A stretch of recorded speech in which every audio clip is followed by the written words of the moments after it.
ఎన్టీఆర్, నాగేశ్వరరావు పెద్ద గొప్ప నటుడితో వాళ్ళని సరసన నిలిచే అంత గొప్ప నటుడు మహానటుడు ఎస్వి రంగారావు గారు.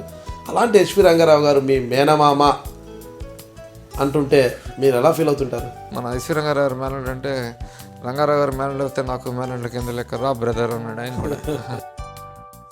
ఎలా చనిపోయారు ఎస్వి రంగారావు గారు? పద్మశ్రీ లాంటి ఒక గొప్ప అవార్డుని కాదన్నారా? ఎన్టీ రామారావు గారు, నాగేశ్వరరావు గారు, సావిత్రి ఇటువంటి మహానటులు అందరూ యాడ్ చేసినట్టు సినిమా మాయాబజారు. ఈ సినిమాలో ఎవరి హీరో అని నన్ను అడిగితే నేను ఎస్వి రంగారావు అని చెప్తానని చెప్పినటువంటి వ్యక్తి అక్కినేని నాగేశ్వరరావు గారు.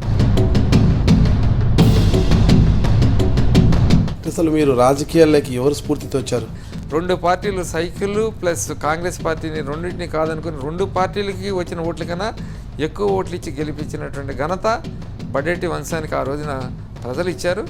ఎమ్మెల్యేగా మీరు పోటీ చేసే సమయంలో ఎన్నికల కమిషన్కి దాఖలు చేసిన అఫిడవిటీలో మీరు చూపించిన ఆస్తి ఎంత, ఎమ్మెల్యే అయినాక ఉన్న ఆస్తి ఎంత?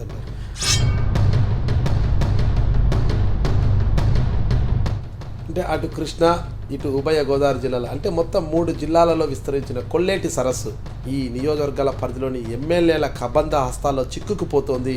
అదంతా కూడా ఆ భూములంతా కూడా కబ్జా చేసుకొని చేపల చెరువులకి వాడుకుంటున్నారు అంటున్నారు. దాంట్లో మీ పాత్ర ఎంత ఉందంటారు? కొన్ని కులాల వాళ్ళు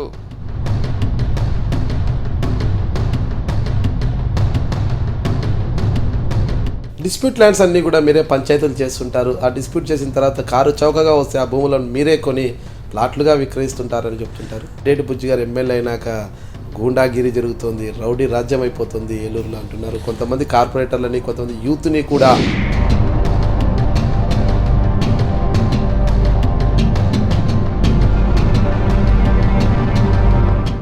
ఒక్కటి చెప్పానండి. ఎవరైనా వచ్చి ఒక్క డిస్ప్యూట్ ల్యాండ్ ఎవరైనా వచ్చి ఒక డిస్ప్యూట్ ల్యాండ్ నేను కొన్నానని చెప్తే నేను హై స్కూల్ గ్రౌండ్ కూడా దాదాపు 20 కోట్లు విలువ చేసి హై స్కూల్ గ్రౌండ్ కూడా మీ కబంధాస్తాలో చిక్కుకుంది, ఇటీవలే దాన్ని విక్రయించారు అని కూడా చెప్తున్నారు. ఎస్, మనం వేసుకున్న తెల్ల షర్ట్ వెనకాల ఎన్నో గాజు మొక్కలు ఉంటాయి, అనేక రకాల అన్నిట్లో వాళ్ళు ఉన్నటువంటి రాజకీయాలు నడపాలంటే కత్తి మీద సావాలంటిది. అర్హులైన ప్రతి ఒక్కరికి కూడా సంక్షేమ పథకాలు ఇస్తున్నారని మీరు చెప్పగలరా?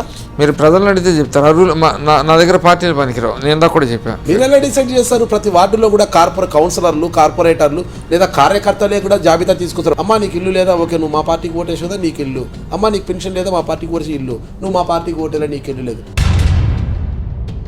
సూటిగా చెప్పండి, తెలుగుదేశం పార్టీకి ప్రస్తుతం రాష్ట్రంలో ప్రజల్లో ఆదరణ ఉందా లేదా? బ్రహ్మాండంగా ఉంది, దాంట్లో ఏమాత్రం బ్రహ్మాండంగా తెలుగుదేశం పార్టీకి ఆదరణ ఉన్నప్పుడు వైసీపీ నుంచి వచ్చిన 21 మంది ఎమ్మెల్యేల చేత రాజీనామాలు చేయించి తిరిగి ఎన్నికలకు పోయే సాహసాన్ని ఎందుకు చేయలేకపోతున్నారు? అమరావతిని మహేశ్వరి తరహాలు నిర్మించాలంటే ఓ పక్క రాజమౌళి గారేమో నాకు టైం లేదు, నేను బాహుబలిలో 1 ఇయర్ పాటు బిజీగా ఉంటాను, తర్వాత వస్తానంటున్నారు. ఈయనేమో సరే రాజమౌళి గారిని మీరు అనుకరించండి, ఆయన అవుట్లైన్ ఇస్తాడు, మీరు మొత్తం చేయండి అనేసి చంద్రబాబు నాయుడు గారు ఒక ఆరోపణ వస్తే దానికి సమాధానం లేకపోతుంది. సైలెంట్గా ఉంటే రాజకీయాల్లో ప్రజలు ఏమో అర్థం చేసుకోవాలో కూడా ప్రజలు తెలియలేని పరిస్థితి.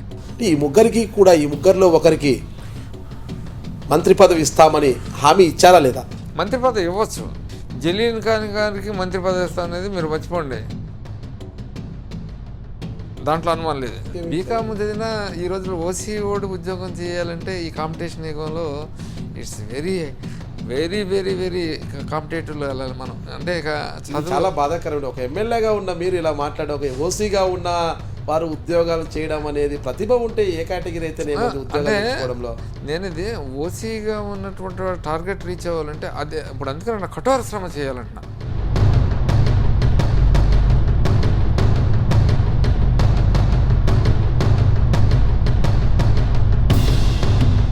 నేను బడేటి బుజ్జిని, తెలుగుదేశం పార్టీ ఏలూరు శాసనసభ్యుడిని. మీరు చూసింది ఐ డ్రీమ్ మీడియాని.